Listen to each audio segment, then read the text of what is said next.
वारकऱ्यांसाठी नेहमी एक पाऊल पुढे असणारे श्रीमंत वारकरी न्यूज. श्रीमंत वारकरी टीव्ही न्यूज मध्ये आपल्या सर्वांचे मनपूर्वक स्वागत आहे. आज आपण कार्तिकी एकादशी निमित्त श्री संत ज्ञानेश्वर महाराजांच्या मंदिरामध्ये आलेलो. आपल्या बरोबर आमदार बाबाजी काळे आहेत. त्याच्याकडून आपण जाणून घेऊया वारीबद्दल काय वाटतं. आज खऱ्या अर्थाने माऊलींची कार्तिकी एकादशी आहे. माझ्या जीवनामध्ये विधानसभेचा एबी फॉर्म एकादशीला मिळाला आणि आज विधान भवनातून डायरेक्ट पुन्हा माऊलींच्या दर्शनासाठी आज या ठिकाणी आलोय. हा योगायोग समजावा लागेल. खेड आळंदी आपल्या मतदारसंघाचं नाव आहे, त्याच्यामुळं माऊलींचा शेवट आज विधान भवनामध्ये पहिल्यांदा गेलेला आहे.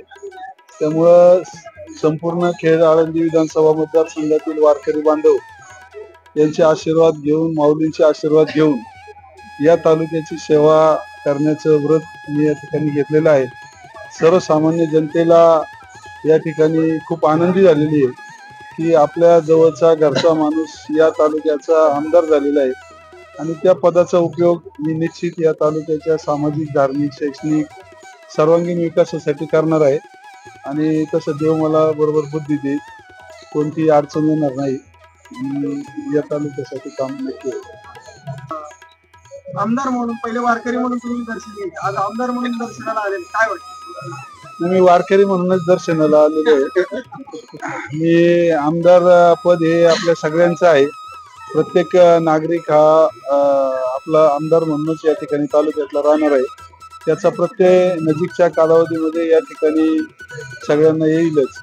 आणि त्यामुळं मी आता वेळोवेळी तेच सांगतो की फक्त समाजासाठी मला काम करायचे, हा तालुक्याला दाखवून द्यायचे की लोकप्रतिनिधी कसा असतो ते. आता आमदार नाही, वारकरी म्हणून तुम्ही दर्शन घेतलंय, काय मागणं मागाल माऊलींना? माऊलींना एवढंच मागणं मागेल की या खेड तालुक्यातील सर्व जनता सुख समाधानी शांततेत राहू.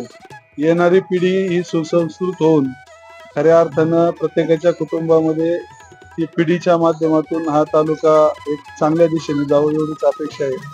आणि या तालुक्याची भरभराट माऊलींच्या, जगद्गुरू तुकाराम महाराजांच्या, भीमाशंकर महाराजांच्या, खंडेराया, यमाई सगळ्यांच्या आशीर्वादाने प्रत्येक कुटुंब तालुक्यातलं सदन आहे.